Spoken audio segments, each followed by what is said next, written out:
오늘 빌립보서에 있는 말씀을 근거로 해서 복음이 가져다 주는 능력이라는 제목으로 은혜를 나누기를 원합니다.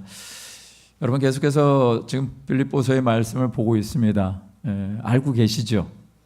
빌립보서에 있는 말씀을 근거로 해서 또 구약에 연결되지는 하나님의 말씀을 함께 보고 있습니다. 그래서 계속 이제 교차해 가면서 하나님의 말씀을 나누고 있는데요. 지난주에는 이제 사사기에 언급되어 있는 삼손이라는 한 인물을 통해서 사사로서의 삶을 살 수 있는 힘의 근원은 무엇이고, 또한 삼손의 그 치욕스러운 순간들을 통해서 성도가 또 경계해야 될 삶이 무엇인가에 대해서 나눴었습니다. 오늘 본문은 다시 이제 빌립보서의 말씀으로 돌아와서 바울의 외침이 무엇인지를 살펴보기를 원합니다. 바울은 살든지 죽든지 내 몸에서 누가? 그리스도가 드러나기를 원했습니다. 그것이 복음이 가져다 주는 능력이다라고 확신했던 것이죠. 어떤 교회가 좋은 교회일까요? 일반적으로 생각하는 교회들의 모습이 있습니다. 대개 이런 교회가 아닐까 싶습니다. 뭔가 행사를 많이 하는 교회, 그리고 지역을 위해서 좋은 일을 많이 하는 교회, 또 아이들의 교육을 위해서 뭔가 최선을 다해서 준비하는 교회. 그러려면 또 예배당이 어때야 될까요? 아무래도 좀 커야 되겠죠. 그래서 그런 교회들을 좋은 교회라고 생각하는 것이 일반적인 교회상이 아닐까 싶습니다.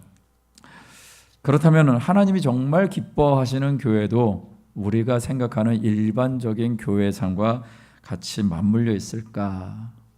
정말 하나님이 기뻐하시는 교회가 무엇일까? 그것은 하나님의 정말 기뻐하시는 교회는 그런 모든 것들을 갖추면 좋지만 정말 중요한 것을 잊어버릴 수가 있는 것이죠. 그것은 무엇일까요?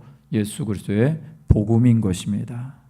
복음이 분명하지 아니하면 그 모든 것을 갖춰도 교회가 교회일 수가 없습니다. 예수님이 제자들에게 물었습니다. 사람들이 인자를 누구라 하느냐라고 물었더니 더러는 세례 요한, 더러는 엘리야, 더러는 예레미야와 같은 선지자 중에 하나라고 하더이다 라고 얘기하죠. 그랬더니 예수님이 다시 질문합니다. 사람들은 그런데 너희는 나를 누구라 하느냐? 그랬더니 베드로가 얘기합니다. 주는 그리스도시요 살아계신 하나님의 아들이십니다 라고 말이죠. 복음이 무엇일까요? 복음이 복된 소식입니다. 그런데 복된 소식은 다른 것이 아니라 주는 그리스도시요 살아계신 하나님의 아들이심을 믿는 것이 복음이다라고 성경은 분명히 얘기하고 있습니다. 그래서 예수님이 베드로에게 얘기하죠. 시몬아, 내가 참 복이 있다. 이를 내게 알게 한 이는 혈육이 아니다. 한마디로 말해서 누군가가 아니라는 거죠. 인간이 아니라는 거죠. 이것을 알게 한 이는 하늘에 계신 내 아버지다 라고 예수님이 베드로에게 얘기를 합니다. 그러면서 이어지는 말씀이 이것입니다. 마태복음 16장 18절에 보니까 또 내가 내게 이르노니 너는 베드로라 내가 이 반석 위에 내 교회를 세우리니 음부의 권세가 이기지 못한다 라고 말씀하는 것입니다. 교회는 어떻게 세워진다라고 말씀하시는가요? 누가 세우십니까? 말씀을 보면 내가 내 교회를 세울 것이다 라고 말씀하고 있는 것이죠. 교회는 예수님이 세우신 것입니다. 할렐루야. 그런데 그 예수님이 교회를 세우실 때 어떻게 무엇으로 세우시는가 봤더니 무엇으로요? 이 반석 위에 교회를 세우신다라고 말씀하셨습니다. 이 반석은 바위덩어리일까요? 이 반석은 뭔가 주춧돌이 될 만한 그 무엇인가를 얘기하는 것일까요? 오늘 이 반석이라는 것은 베드로의 고백이지요. 베드로의 어떤 고백이요? 주는 그리스도시요 살아계신 하나님의 아들이십니다 라는 이 고백이 예수님이 보실 땐 반석이었고 그 반석 위에 교회가 세워질 것이다 라고 말씀하시는 것입니다. 교회의 DNA는요 바로 이것입니다. 교회의 DNA는 뭔가를 준비하고 장만하는 것, 그거는 후차적인 문제라는 것입니다. 진짜 중요한 것은 복음, 예수 그리스도의 복음이 중요한 것이다 라고 주님이 우리에게 가르쳐 주시는 것이죠. 그런 교회가 될 때 어떤 일이 벌어질 것인가? 성경은 19절에서 이렇게 얘기하고 있습니다. 마태복음 16장 19절에 보니까 내가 천국의 열쇠를 내게 주리니 내가 땅에서 무엇이든지 매면 하늘에서도 매일 것이요 내가 땅에서 무엇이든지 풀면 하늘에서도 풀릴 거다 라고 말씀하신 것이죠. 이것이 교회 안에 있는 하나님의 축복이고 권세와 능력인 줄 믿습니다. 이것이 교회가 존재하는 이유고 복음의 능력을 가지고 있는 성도들이 살아가는 모습인 것입니다.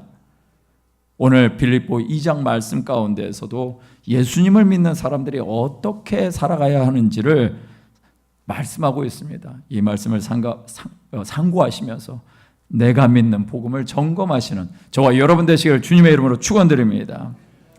자, 첫 번째는요, 복음이 가져다 주는 능력. 그 첫 번째는 무엇을 하나님께 영광을 돌리는가, 무엇으로 하나님께 영광을 돌리는가라는 것, 그 질문에 우리가 막닥뜨리게 한다라는 것입니다. 사람들은 다양한 목표를 가지고 영광스러움을 추구합니다. 어려서부터 우리 아이들은 그렇게 교육을 받습니다. 저도 얼마나 우리 아이들을 이제 푸시했는지 모릅니다. 그런데 한편으로는 푸시하고 한편으로는 여건이 안 돼서 포기하고, 그래서 아이들이 그냥 나름대로 또 공부를 했습니다. 그런데 어느 순간 되니까 공부하는 것에 제가 뒷받침이 안 되더라고요.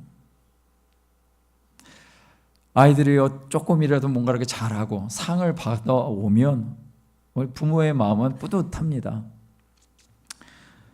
그 뭔가를 하나 잘하는 것, 그것이 아이들에게 있어서 괜찮은 모습이고 괜찮은 삶이다라는 것이 우리는 우리 은연중에 우리 아이들에게 가르치고 있죠.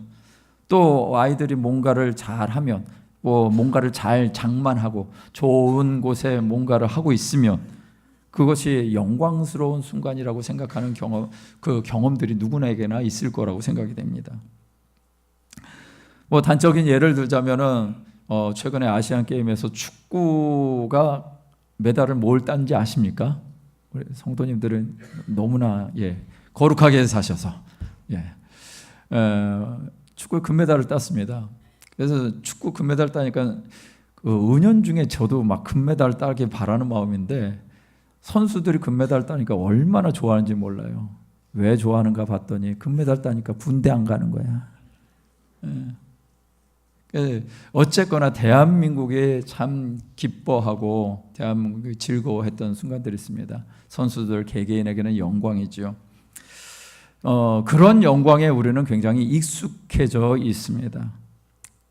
교회를 다니는 사람들 가운데 어쩌면은 큰 교회를 다니면 영광의 상징이 되어가고 있는 것은 아닌가라는 생각도 해보게 됩니다.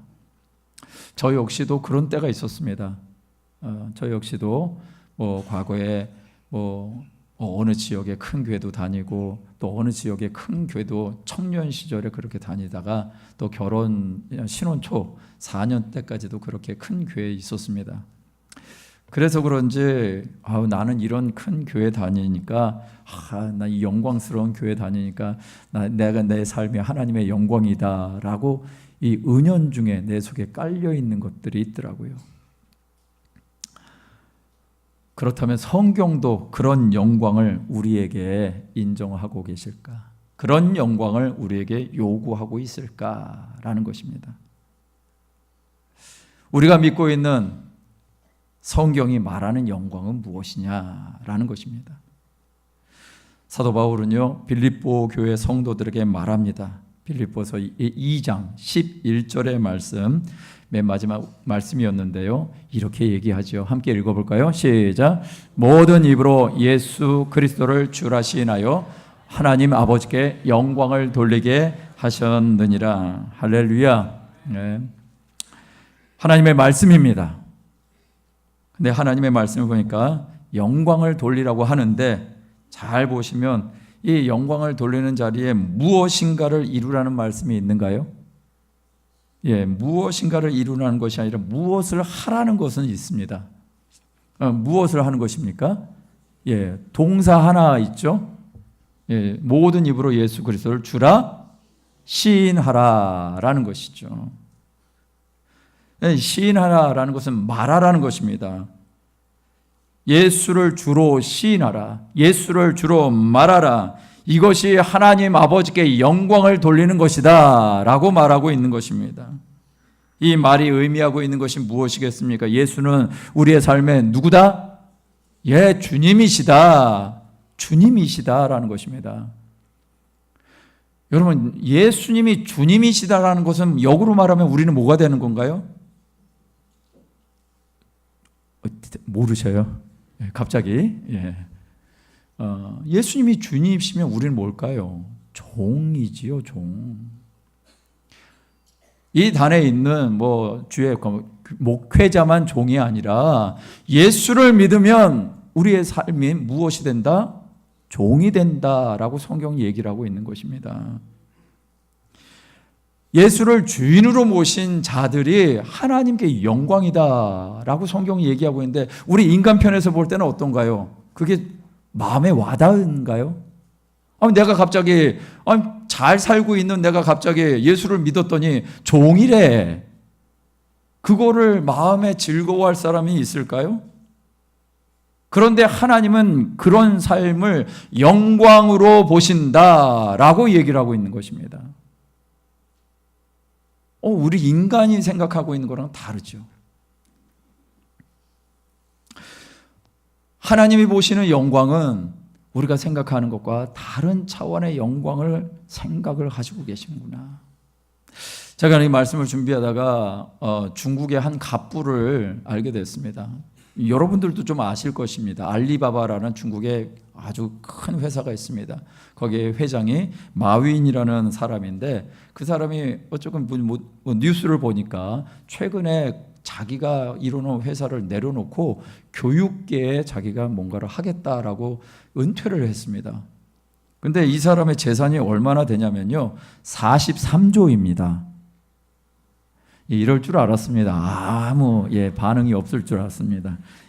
놀래는 신용이라도 좀 해야 될 텐데, 왜 그러냐면 어느 정도인지 감이 안 잡히잖아요, 이게.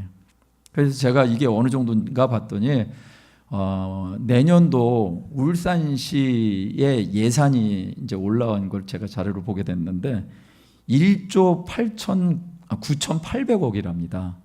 그러니까 2조가 좀 안 되잖아요.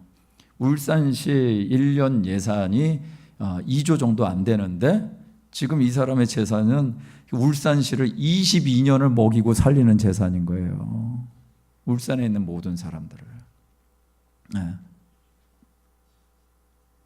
어마어마한 돈을 갖고 있는 사람이죠. 자, 근데 한 가지 이제 생각해 보시자고요. 이 사람에게 뭔가 선물을 한다면 뭐를 하시겠습니까? 이런 사람에게. 여러분, 저와 여러분들이 만약 이런 사람을 개인적으로 알고 있어요. 개인적으로 알고 있는데 이 마윈이라는 사람을 개인적으로 알아서 내가 뭔가 선물을 해야 되겠어요. 할 수 있는 게 있나요? 뭐를 하면 이 사람이 영광스럽게 여기고 뭐를 하면 이 사람이 정말 감동을 하겠습니까? 그렇죠? 여러분, 하나님은 이 사람은 이 지구라는 땅덩어리에서 지구촌에서 요거 갖고 있는 거 가지고 사람들이 뭘 해줘도 만족할 수가 없는데 온 우주를 창조하시는 하나님은요, 하나님께 뭐를 하면은 영광이 될까요? 이 땅에서 무엇을 갖다 드리면 영광이 될까요? 우리의 모든 재산을 갖다 드리면 영광이 될까요? 안 될 겁니다. 우리가 갖고 있는 뭔가 우리가 즐거워하는 거, 좋은 집, 좋은 차, 뭔가를 갖다 드리면 우리 하나님이 영광 받으실까요? 절대 아닐 것입니다. 그렇죠? 그러면 하나님이 생각하는 영광과 우리가 생각하는 영광이 너무나 다른 거죠. 그런데 하나님이 보시는 영광이 있답니다. 그것이 무엇이라고요? 예수를 주로 시인하는 것이 하나님의 영광이랍니다. 할렐루야. 여러분 예수를 주로 시인하셨습니까? 예수님이 나의 주님이십니까? 그러면 여러분들은 하나님께 영광을 돌리신 분이신 줄 믿습니다. 할렐루야. 좌우로 인사하실 때 하나님께 영광 돌리셨군요. 예, 우리는 하나님께 영광을 돌렸습니다. 그런데 하나님께 영광을 돌렸는데 왜 이렇게 자신이 없으시죠? 왜 이렇게 자신이 없느냐? 왜 그러냐면 우리는 하나님께 영광을 돌린 삶을 여전히 믿지 못하고 있는 것 아니냐라는 것입니다. 정말 하나님께 영광을 돌리는 것은 한 가지죠. 여러분, 뭔가를 드리는 것이 아니라 우리가 돌아가야 되죠. 우리가 하나님께로 돌아가는 것이 하나님의 영광이죠. 하나님이 인간을 만드셨습니다. 어마어마한 하나님, 전능하신 하나님이 인간을 만드셨는데 놀랍게도 하나님이 만든 피조물 인간이 하나님을 향해서 어떻게 했나요? 예, 하나님의 말씀을 어깁니다. 99.999999% 다 네가 마음대로 해. 근데 0.00001 개만 하지 마. 그런데 99 점점점점 이거 내버려두고 이거 하더라. 그렇죠? 그것이 인간이 한 것이었고 하나님이 쫓겨난 것처럼 성경은 얘기하고 있지만 사실 누가 먼저 하나님을 버렸어요? 사람이. 하나님을 버리고 하나님을 떠나간 거예요. 하나님의 말씀을 어긴 거예요. 그냥 단순히 하나님의 말씀을 어긴 것으로 끝나는 것이 아니라 그 하나님의 말씀을 어겼더니 삶이 어떻게 돼요? 예, 삶에 악한 일들이 벌어지고 하나님이 없어도 살 수 있는 존재가 되고 하나님이란 존재를 아예 부정해버리고 싶어하는 인간이 되고 그것이 인간의 지금 현재의 모습이 되어져 가고 있더라라는 것입니다. 하나님의 영광을 위해서 산다고 하면서 자기 자신이 주인 되어서 자기 뜻대로 살면서 하나님의 영광을 위해서 사는 존재, 그렇게 착각하는 존재가 되어지는 것이 인간이다라는 것입니다. 그래서 하나님이 원하시는 영광을 우리는 찾아야만 하는 것입니다. 하나님이 원하시는 영광이 무엇일까? 그것은 하나님의 형상을 가지고 있는 인간이 하나님의 형상이 망가졌는데 망가진 인간이 회복할 수 있는 것은 하나님의 형상대로 회복될 수 있는 것은 돌아오는 길밖에는 없는 것입니다. 그래서 예수님이 탕자의 비유를 들으신 것이고 아버지는 그렇게 기다리는데 그렇게 기다려도 오지 않는 자식을 향해서 늘 눈이 빠져라 기다리고 있는 것이 아버지의 마음, 하나님의 마음이고 돌아와야만 살 수 있는 것이 탕자라고 말씀의 비유를 하고 있는 것이죠. 그런데 놀랍게도요, 그렇게 집 나간 자식이 돌아와서 아버지의 사랑을 입고 살아가는 것이 그게 영광이다라고 성경이 얘기하더라는 것입니다. 우리도 이런 고백 매일 하셔야 할 줄 믿습니다. 매일 주로 예수님을 주로 시인하며 살아가는 것이 저와 여러분들의 삶의 모습입니다. 그것은요, 한 번 영접 기도했다가 되어지는 것이 아니라 매일매일 고백되어져야 하는 것입니다. 이것이 하나님 아버지께 영광을 돌리는 삶입니다. 여러분 아침에 일어나실 때 뭐부터 시작하시나요? 아이고 피곤해 죽겠다. 이게 먼저인가요? 아이고 오늘 할 일 또 산더미 같네. 이게 먼저인가요? 주님 일어났습니다. 주님 오늘도 주님 함께 해주십시오 라고 주님 인정해드리고 시인해드리고 하루를 시작하시는 은혜가 저와 여러분들에게 있다면 그것 자체가 이미 하나님의 영광인 줄 믿습니다. 자, 이런 하나님의 영광을 위해서 사시는 저와 여러분들, 그것이 진짜 영광이죠. 저 역시도 망가진 삶을 살 수 있습니다. 저 역시도 하나님 없이 살 수 있는 시간이 얼마나 많은지 모릅니다. 저 역시도 하나님의 일을 하고 있음에도 불구하고 하나님하고 상관없는 일을 할 수 있는 존재라는 것을 저는 압니다.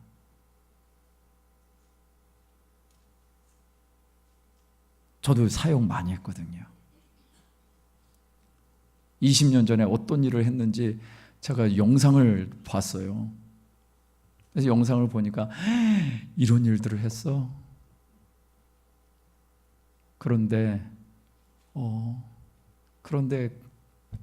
그 순간만큼 열심히 일은 했는지 모르지만 진짜 하나님 안에서 누리는 기쁨과 자유함과 즐거움은 없더라. 그래서 제가 그런 모습을 보니까 혹여 이곳에 계신 분들은 그런 일은 없으십니까?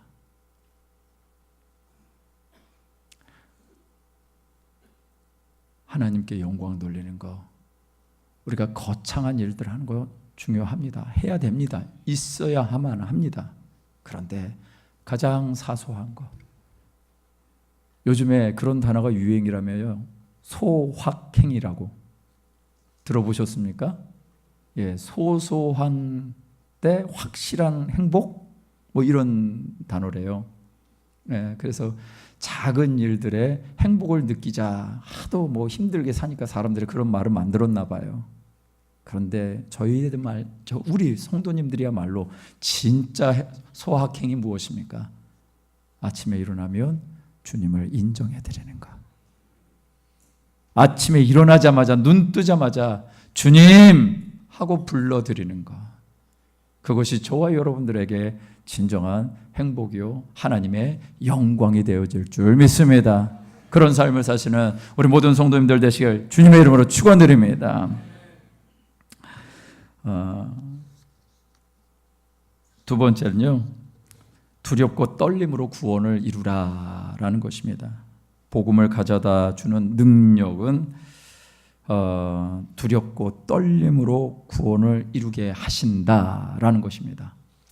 이 말씀은 12절에 나오는 말씀입니다. 12절을 보니까 우리 한번 읽어볼까요? 시작. 그러므로 나의 사랑하는 자들아, 너희가 항상 나 있을 때뿐만 아니라 더욱 지금 나 없을 때에도 항상 복종하여 두렵고 떨림으로 너희 구원을 이루라. 할렐루야. 사도 바울이 지금 어디에 있을까요? 빌립보 교회에 있는 것이 아니라 빌립보 교회에다가 편지를 쓴 내용이죠. 근데 빌립보 교회에 편지를 쓸 때 사도 바울의 삶의 현장은 로마 감옥이죠. 연금 상태에 있는 그런 상황 가운데서 지금 빌립보 교회 성도님들에게 얘기를 하고 있는 것입니다. 나 없을 때 항상 복종하고 두렵고 떨림으로 너희의 구원을 이루라 라고 얘기를 합니다. 여러분, 구원은 바뀔 수 있나요? 여러분들이 예수 그리스도를 믿음으로 말미암아 구원을 받았습니다. 예수를 주라 시인하는 자들마다 구원을 받았습니다. 할렐루야. 그러면 그 구원이 바뀔 수가 있나요? 바뀔 수가 없습니다. 여러분은 하나님이 약속하신 것입니다. 하나님이 약속하신 것이니까 이거는 절대로 바뀔 수가 없습니다. 그런데 문제는 오늘 말씀해 보니까 바뀔 수가 없는 구원을 두렵고 떨림으로 받을 수가 있을까요?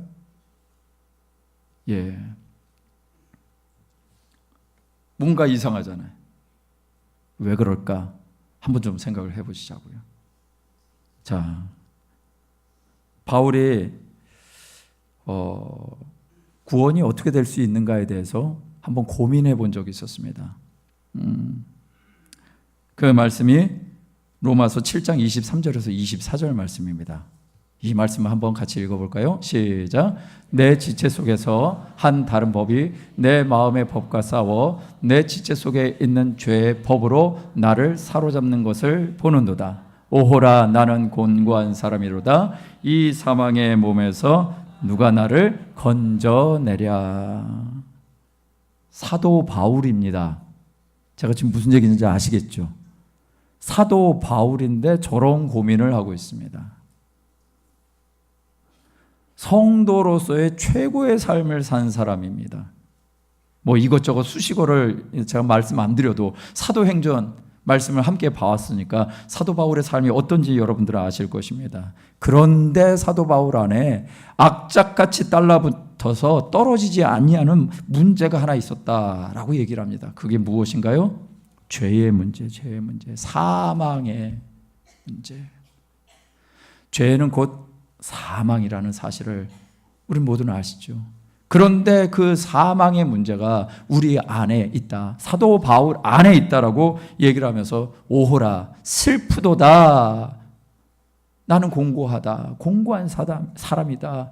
이 사망의 몸에서 누가 나를 건져내라. 이 고민을 하고 있는 것입니다. 여러분 조금만 생각해 보면 이건 이 사도 바울이 이 정도면 우리는 어떻게 해야 돼? 심각한 겁니다. 그런데 사도 바울이 이렇게 얘기를 하고 있는 것이죠. 그러면서 이어지는 말씀이 로마서 7장 25절에 이렇게 이어집니다. 우리 주 예수 그리스도로 말미암아 하나님께 감사하리로다. 그런즉 내 자신이 마음으로는 하나님의 법을 육신으로는 죄의 법을 섬긴다. 여러분 지금 마음으로는 하나님의 법을 섬기고 육신으로는 죄의 법을 섬긴다라고 지금 고민하고 있는데 그 앞에 뭐라고 얘기하고 있어요? 하나님께 감사한대요. 여러분 이게 지금 감사의 내용이에요? 감사의 내용이 아니라 심각한 고민, 내 속에 문제가 있는데 내 몸에 정말 심각한 슬픈 문제가 있는데 그런데 저렇게 말씀하고 있는 거예요. 하나님께 감사한다고요.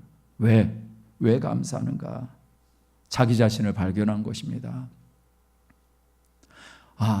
여러분 사도 바울의 삶을 아시니까 사도 바울의 삶을 생각하면 이런 고민을 할 필요 있을까요? 없을까요? 없을 것입니다. 그런데 고민합니다. 왜?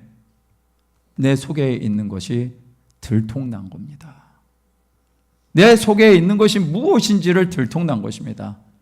여러분 자기의라는 것은요 아주 끈질깁니다. 사도 바울이 로마서에서 이 얘기를 썼다는 얘기는 3차 선교 여행 중에 이 말씀을 썼습니다. 그러면 수많은 시간 동안 그렇게 복음을 전하고 정말 하나님 보시기에 떳떳하게 그지없는 삶을 살았는데 그런데 그 3차 선교 여행의 끝 무렵에 이런 고백을 하고 있는 거예요. 왜 그랬을까? 내가 지금까지 살아온 것이 내가 굉장히 하나님 보시기에 의롭게 하나님이 원하시는 소원들을 이루며 하나님이 맡겨주신 사명을 다 감당했고 그렇게 당당했는데 그 당당함의 근원이 어디 있더라? 자기 자신 안에 있을까요? 아니면 예수 그리스도 때문이었을까요? 예수 그리스도 때문인데 자기 안에 죄성이 내가 그걸 챙기고 있더라는 것입니다. 그거를 사도 바울이 발견한 것입니다. 그래서 내가 영으로는 마음은 진짜 하나님의 법을 섬기는데 내 육신은 은연중에 사망의 법, 죄의 법을 따라서 살아가고 있구나. 이것이 들통이 났는데 오히려 사도 바울은 감사하고 있는 것입니다. 왜? 그런 나를 알았으니까. 이제 나를 알았으니까 나는 어디로 돌아가면 될까요? 오늘 그 말씀, 감사한다라는 말씀 앞에 어떤 말씀이 있던가요? 여러분들 아까 로마서 7장 25절 말씀에 보니까 감사합니다 앞에 우리 주 예수 그리스도로 말미암아. 사도 바울은요 매 순간순간마다 지금 자기한테 심각한 문제가 발견됐는데 그 심각한 문제가 발견되는 것이 감사의 거리고 그 감사할 수 있는 이유가 뭐다? 예수 그리스도로 말미암아 다시 돌아가는 것입니다. 그것이 사도 바울에게는 능력이었던 것이죠.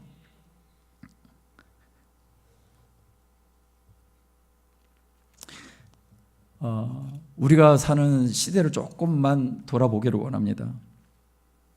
언젠가 한번 말씀드렸었습니다. 빌리 그레함 목사님이 인터뷰를 한 내용, 그 목사님의 말씀처럼 교회 밖의 사람들만 구원을 받아야 된다고 생각했는데 이제는 교회 안에 있는 성도들의 구원을 점검해야 된다라고 외치는 일들이 있었다고 말씀을 드렸습니다. 아니 진짜 그런 시대입니다. 왜 그럴까요? 여러분 한국 교회 성도님들이 지금 이게 늘어날까요? 줄어들까요? 어떻게 그렇게 잘 아셔요? 한국 교회가 지금 종교 분포 1위라며요. 기독교가. 근데 그 기독교 안에 허수가 있다 없다? 이단들도 다 포함이 되어 있습니다. 그 굉장한 허수들이 많이 있습니다. 그리고 내가 교회 일주일에 한 번 교회 가면 그것으로 나의 책임을 다 했다라고 생각하는 성도님들도 있고요. 교회를 안 나가도 나는 그래도 기독교라고 쓰는 사람들도 있습니다. 교회 그런데도 불구하고 성도들이 줄어든다. 어느 교회는 계속 부흥한다고 합니다. 물론 부흥하는 교회도 있습니다. 잘 되는 교회가 있고 많은 성도님들이 은혜 받는 교회도 있습니다. 그래서 보면은 대부분의 수평 이동이어서 분당에 있는 우리 교회 이찬수 목사님 교회 같은 경우는 기존 교회 성도님들을 안 받는다. 그런 원칙을 내세우면서 그렇게 수평 이동을 막기도 합니다. 그런데 지금 현재 우리 한국 교회 상태는 수평 이동의 차원이 아니라 이게 교회를 떠난다라는 거죠. 믿음 생활을 포기하고 있다라는 것이죠. 성경적인 지식과 믿음이 없는 사람들은요, 배운 구원이라고 말씀드렸습니다. 그것이 자기의 구원이 아니라 배운 구원을 포기하기도 하고요. 성경적인 지식이 있어서 구원의 확신이 있다 할지라도 자기의 뜻대로 살겠다고 교회를 떠나는 사람들도 있습니다. 물론 교회 안에 문제들이 있습니다.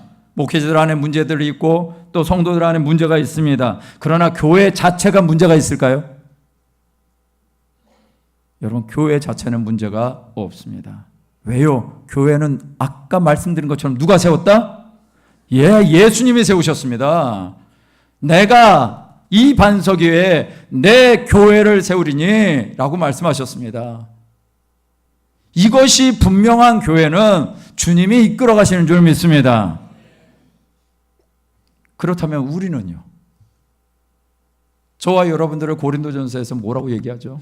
사도 바울이 우리가 하나님의 성전이다 라고 얘기하죠. 그렇다는 얘기는 저와 여러분들이 그런 교회입니다. 누가 세운 교회? 예수님이 세운 교회입니다. 그렇기 때문에 그 믿음이 있다면 이런 일들이 벌어질까요?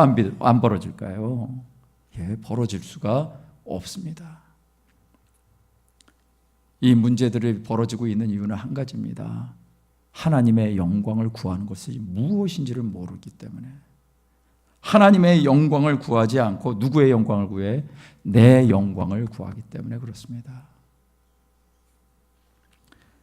교회는 자기의 구미에 맞는 교회를 쫓아가는 것도 아닙니다. 교회는 자기의 필요에 맞는다고 해서 요즘에 개척교회들이 많이 힘들대요. 이 힘든 이유가 뭐냐면 성도님의 초신자를 잘 훈련시켜서 하나님의 자녀로 잘 세워나가는데 조금만 크면은 괜찮은 교회들이 눈에 보이는 거죠. 그전에는 교회에 안 다녔으니까 큰 교회든 작은 교회든 무슨 상관이에요. 근데 교회를 이렇게 전도해가지고 잘 훈련시키고 일꾼을 세웠는데 어느 순간에 보니까 여기는 교회 학교가 없어요. 교회 학교 큰 데로 가야 돼요. 그러면서 나가는 거죠. 자녀를 생각하는 마음은 알겠습니다. 그거 어떻게 하겠어요? 그래서 개척교회 목사님들이 그냥 보내드려요. 그런데 마음은 어렵죠. 우리가 은연중에 진짜 그냥 내 구미에 맞고 내 필요에 맞는 교회를 쫓아다니는 인생은 아닌지,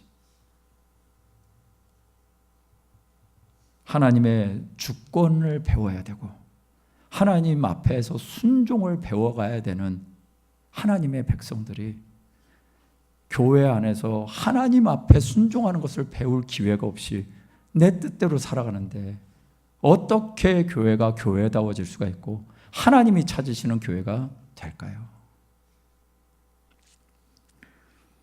성숙한 성도가 이루어지는 것이 교회인 줄 믿습니다. 정말 성경대로라면 성령의 열매를 맺는 성도가 세워지는 것이 교회인 줄 믿습니다. 그러기 위해서 우리는 우리의 삶을 잘 간수해야 되는 것입니다. 하나님이 우리에게 구원을 주셨습니다. 구원을 선물로 주셨습니다. 그러나 그 구원을 두렵고 떨리는 마음으로 이루어가라고 사도 바울은 얘기하고 있습니다. 왜요? 그 받은 구원을 우리가 받은 구원을 상실할 수 있는 유일한 길이 무엇일까요? 내가 죽을 때 믿음 없으면 끝입니다. 이해가 되십니까?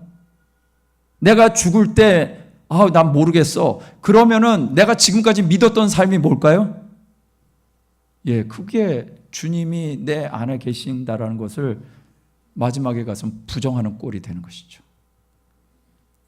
정말 주님이 내 안에 계신다면 내가 죽는 순간에도 주님은 계십니다. 내가 그 순간에도 내가 인생 가운데 어려운 고비도 많이 있었고 힘든 시간이었고 괴로운 인생길이었지만 주님 때문에 내가 여태까지 살아오다가 주님 만날 수 있는 은혜와 감격이 있습니다. 이렇게 살아가는 것 아닐까요? 제가 이번 주에 부흥회가 있었는데도 불구하고 우리 성도님 신방을 갔습니다. 요양병원에 많이 어려운 우리 성도님 계신데 갔는데요, 세상에 저를 그냥 환한 얼굴로 또 반겨주시는 거예요. 아니, 부흥회가 있는데 뭐하러 오셨어요? 얼굴에는 오라고 하는 얼굴 같은데. 아니요, 그냥 반가웠어 제가. 근데 그 모습을 보는데요, 곧 가실 분 같이 가는 거예요. 그리고 너무너무 기다리시는 거예요. 진짜 주님을 모시고 살아가는 사람, 이제 조금 있으면 내가 주님의 영광을 볼 거라고, 주님의 영광을 볼 거라고 하는 사람, 이거 누가 맡겠습니까? 누가? 우리가 두렵고 떨림으로 구원을 이루라는 것은 하나님이 행하신 일들을 간직하고 잘 간수하고 믿음을 지키고 하나님이 교회에 부르신 그 부르심의 사명을 가지고 따라가라 사는 것, 그것이 저와 여러분들이 이루는 두렵고 떨림, 그것으로 신앙생활하는 것인 줄 믿습니다. 말씀을 마칩니다. 신앙생활에 문제가 생기는 이유는요, 외부적인 것일 수 있습니다. 그러나 우리 자신을 향하신 하나님의 계획일 수 있습니다. 또 원수 마귀가 우리의 삶을 흔드는 유혹일 수도 있습니다. 그래서 사도 바울은요, 고린도 교회 성도들에게 이렇게 얘기를 하는 것이 고린도전서 9장 27절에 나옵니다. 이 말씀을 한번 같이 읽어볼까요? 시작. 내가 내 몸을 쳐 복종하게 함은 내가 남에게 전파한 후에 자신이 도리어 버림을 당할까 두려워함이로다. 할렐루야. 사도 바울도 자기 자신을 그렇게 간수했습니다. 자기 자신이 하나님의 뜻에 온전히 순종자로 갈 수 있도록 그렇게 자기 자신을 간수했습니다. 그리고 나를 따라가고 있는, 나를 보고 있는 내 주변에 있는 사람들 때문에 그렇게 자기 자신을 간수하며 갔습니다. 나 때문에 누군가가 실족하지 않도록, 나 때문에 누군가가 상처받지 않고, 나 때문에 누군가가 하나님의 길을 떠나지 않게 하려고 그렇게 사도 바울은 살았습니다. 오늘 저와 여러분들의 삶은 어떠십니까? 이렇게 살게 되시길 주님의 이름으로 축원드립니다.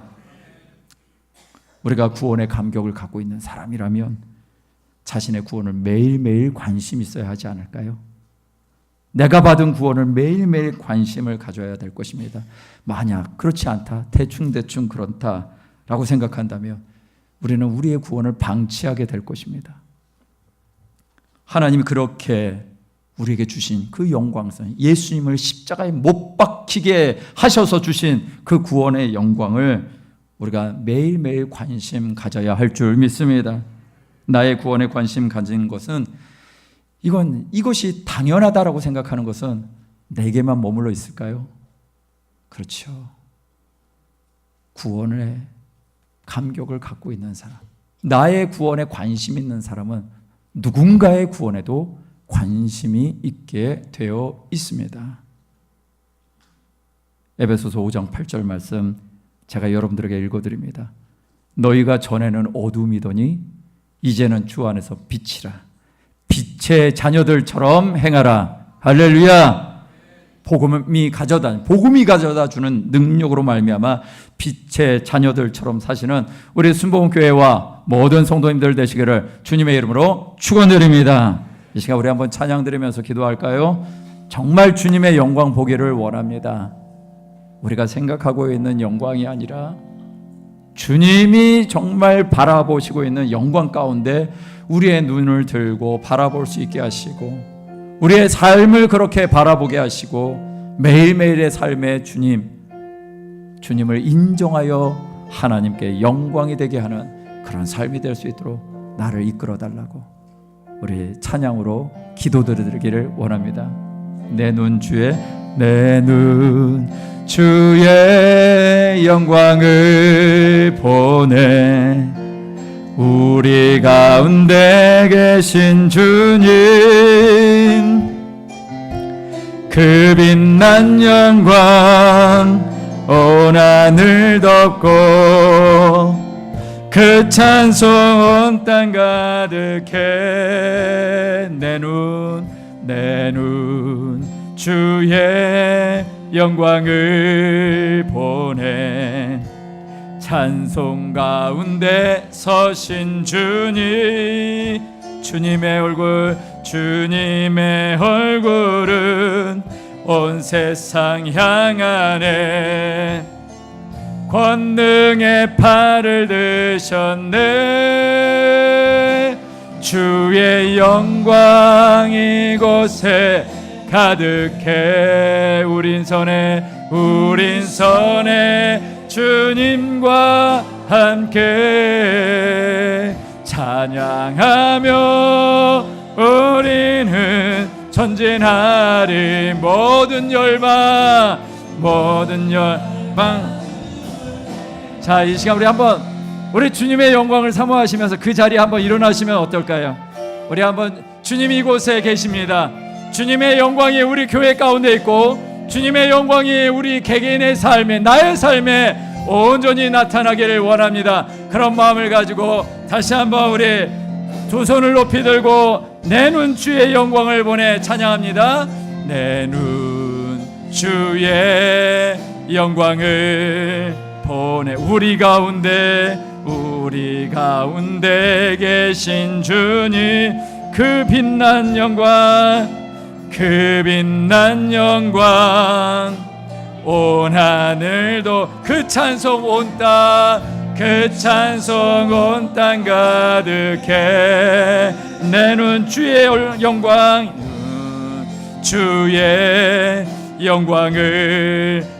찬송 가운데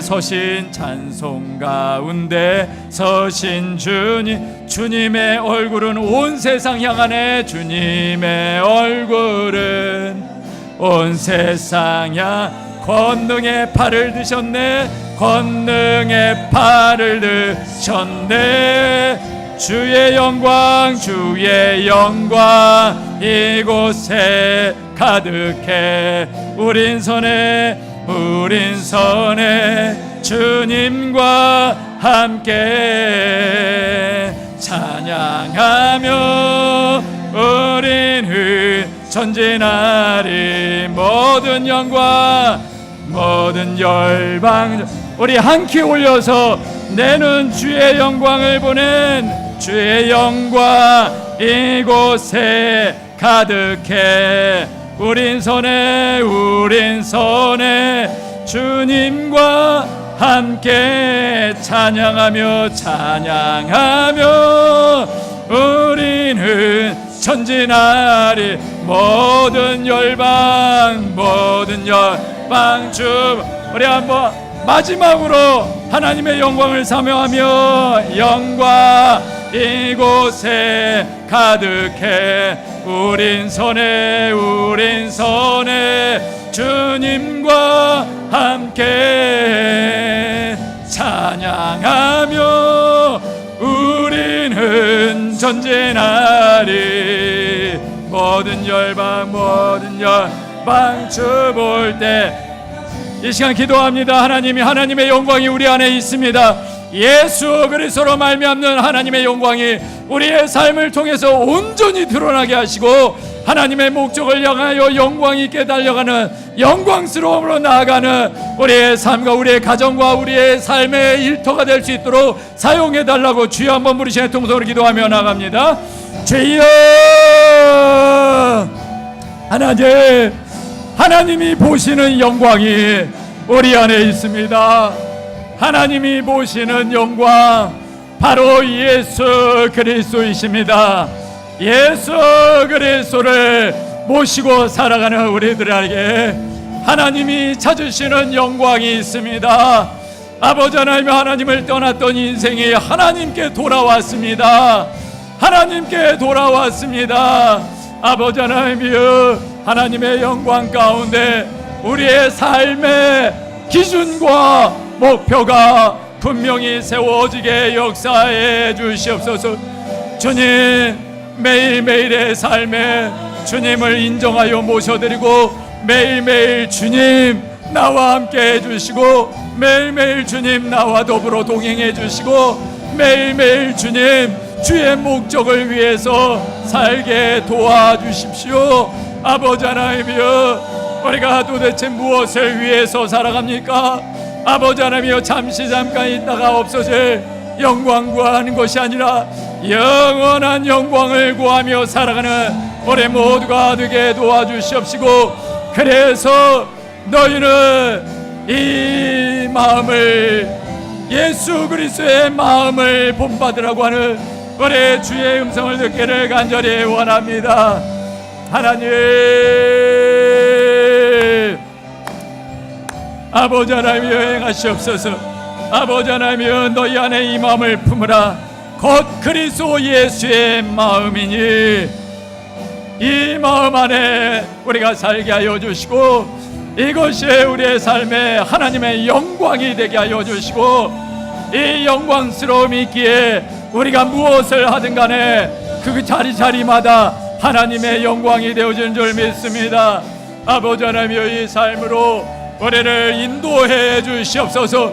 아버지 하나님이여, 우리가 있는 자리가 하나님의 영광이 되어지기를 원합니다. 우리가 무엇을 하든지 간에 하나님의 영광이 되어지기를 원합니다. 바로 주님이 우리와 함께 하시기 때문입니다. 아버지 하나님이여, 하나님의 인도하심을 받게 하여 주시고 하나님의 인도하심을 먼저 알아 아버지 하나님이여, 기쁨의 삶을 살고 하나님의 뜻을, 하나님의 소원을 이루며 살아가는 우리 모두가 될 수 있도록 역사해 주시옵소서. 주님이 함께하여 주심을 감사합니다. 오늘 우리의 영광을 받으시는 예수님 함께하시옵소서. 우리 찬양합니다. 주의 영광 이곳에, 주의 영광 이곳에 가득해. 우린 선에 주님과 함께 찬양하며 우리는 전진하리. 모든 열방 주볼. 주의 영광 내 안에 가득해. 주의 영광 내 안에 가득해. 우린 선에 주님과 함께 찬양하며 우리는 전진하리. 모든 열방 주 볼 때까지.